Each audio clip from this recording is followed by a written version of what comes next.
before I get started, I have to make a quick disclaimer. This set was not written by GPT-4. Okay, I may have used GPT-4 to fine-tune it, though. That was a bad part. It took you guys a while to get that. Mostly for us, too slow. Yeah, so as I said, my name is Ritu, and I'm interested in multilingual NLP, things like code switching and Spanglish, if you want to talk about that later when I'm not trying to make you laugh. But yeah, I recognize a few of you guys from the conference. I met like Omar and Caleb there. Did you guys like all go to ACL over the summer? You also met me, right? Yeah, I that goes without saying. That's the reason I'm here right now. I think we were on the same flight back to the 3 a.m. like. Okay. Oh wait, did I sleep? It was terrible. Yeah, so I was at my first conference this summer, which was a great experience. I thought I was gonna be the youngest person there, but turns out there were a few conference babies. Oh, I know. Like, I think like taking your baby to a computational linguistics conference is the new like playing Mozart music. Like, you hope that it'll raise their IQ, but really they're more interested in the snacks than the actual talks. Yeah, I agree. Even at my age. I was gonna say, like, that was a lot of researchers I saw there too. Like, do you guys remember like the cream puffs they had? It's so memorable. They had these like little maple syrup tarts. Like, who needs a best paper award when you can have a tart? So good. I need the best paper award. Okay, she needs a best paper award. I don't get it.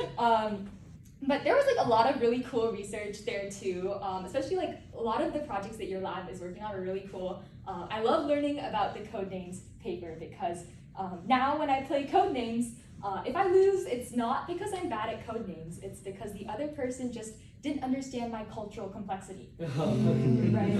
That's deep, that's deep. It's like, that's the truth. Like, if you want to win at codenames, like before you start, you have to ask your teammates about their like entire life story. Like, you have to ask about their cultural heritage, and everything, including their Starbucks order. That's really just central to who you are. But at the conference, I did get to we had a stand-up comedy social there. It was a lot of fun. Yeah, it happened on Monday. Okay, it's on YouTube though. I can share it later if you're interested. Yes, do not despair. So we called it the Turing Comedy Test, which was really funny, like on a whole bunch of levels. Because like when I gave it that name, like people were debating in the Rocket chat because this is how NLP researchers are. They're like, wait, is it like actual stand-up comedy or is it like making stand-up comedy a new NLP task? Like, they were like, we need answers. And if you're interested, by the way, one of the performers did propose a call for papers. So that might be your next project. But actually, like talking about Turing Comedy Test, we did have GPT-4 write a stand-up set that someone performed. Had you guys like, what would be your expectations for that? Terrible. Really? Terrible. You have no faith in Zero. GPT. Anyone else like? Actually funny. Okay. It was trying to be funny. It was cute, you know. I was like surprised. It included stage cues. Oh. Yeah. It says, okay, stand. Hold the microphone. Did we really do that? Maybe the model needed that. But okay, this part I love. GPT-4 would include like indications for the audience to laugh. Like I think like stand-up comedians can learn something from that. Like laugh. That's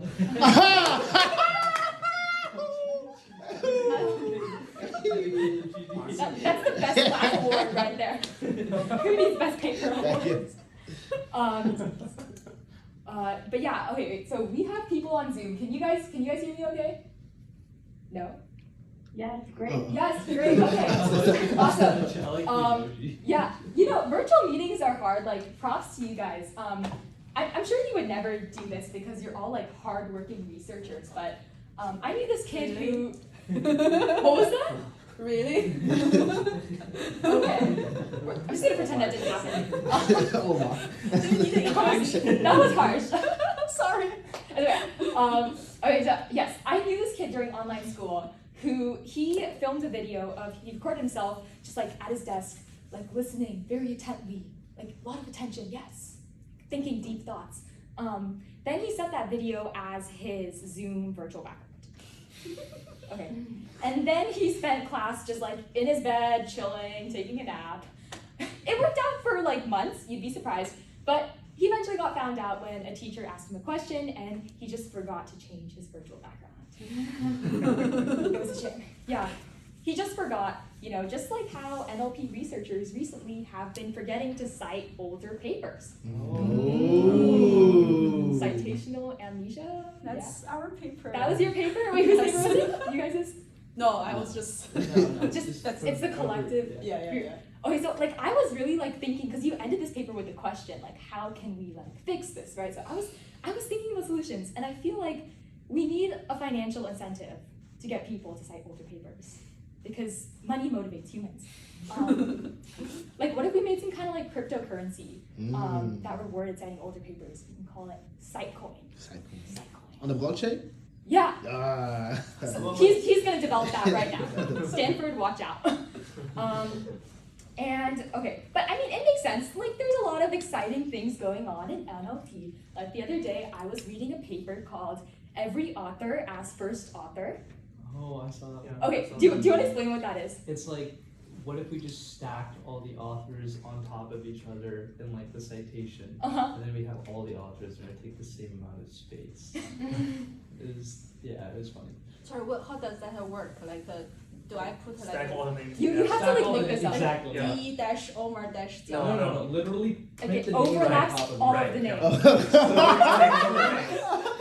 Or a circle. Or like Oh, circle. You have to like look at this, because like there's just so much author inequity, right? Like what if authors, so they like literally just, and they wrote like the package, like they coded the package and you can use it now like in your latex papers. So you just like stack all the names. But like one problem with the paper is like authors with longer last names, like they take up more space. What's your last name? Gastaso. That's why I'm laughing. So Matthias gets a lot of the There you go. Like, how many letters does that have? It's like, don't even know. So, I'm at 6. I only have 4. I'm at 10. okay, Oh. these two right here are the new like. Yours is 5? I only have 3. I'm the winner. What Like, do people like? So the way that they solve this problem is they like normalize the links of all the names. So this is the future of research. You actually have to look at that paper. It's amazing. Yeah. So there's very like innovative stuff going on like that. There's also just like lots of advances in large language models, right? Like, how do you guys feel like large language models are making you like more productive like workers with your tasks? No? Kind of? Sort of? A little bit? Like, okay, so I can write papers about them. Okay, Writing papers about them. So are you taking that box like used AI writing assistant in the no, not just. It's just an input. I just write papers about them, and then I pretend they don't exist. That's so funny. It's like a black, like that's your work. Like you keep your work and your personal life separate. For me, Yeah, it seems like too much. I get that. It can be like overwhelming to just like hear about like like all the news. They're always just freaking out about like GPT and everything. Then you come to work and you're like, woo. But for me, like I used to be able to write like an email in 15 minutes and just send it, right? But now, before I send anything, I ask like 4 different chatbots, like how can I make this better? And then I'm like doing these like playing around with different prompts, like changing different words, and by the time I'm done, it's been like 60 minutes. So like I feel like these models were supposed to make us like faster, smarter. It's just making me like slower and dumber. More careful. More careful though. That's right. Like we're proofreading things really carefully. How like our school thinks, what our school thinks about like this is like a whole nother story. But wait, so I'm curious, like what do you guys feel about chatbots having human personalities? Weird. But maybe useful. Question mark? Question mark. Yeah. Like I feel like before you answer this question, you have to ask, do chatbots like even have like personalities, like by themselves? Which, has anyone here read the New York Times article between Sydney the Bing chatbot? Yeah. So What, you want to explain like the Jungian personality thing? Was that the one where the bot sort of like You should divorce threatening with You your wife. left. yeah, yeah, that was the one. Sorry, I just remembered that. Slowly Yeah. got more and more unhinged as the reporter was talking to it. Yeah, that was crazy. Yeah, so basically, like, this guy is just chatting with this chatbot, the Bing chatbot. It starts out, very normal things. They're talking about lawnmowers and how expensive they are. And then this chatbot says, "My name is Sydney, and I'm in love with you. And you're not in love with your wife. You're gonna leave your wife for me." But now, like, Bing just discontinued that, so you can't, like, ask it about Sydney. It'll just, like, close the chat. For me, I'm reading work, there's, like, can you customize a model to give it, like, an age, a personality? I would love to see, like, a high school student version of ChatGPT. Like, I'm not going to be impressed till a large language model starts saying, "Bruh." Bruh, what's good? But that's kind of like all that I had. If you liked my set, I'm Ritu. If you didn't, ChatGPT wrote it. Thank you guys so much for having me.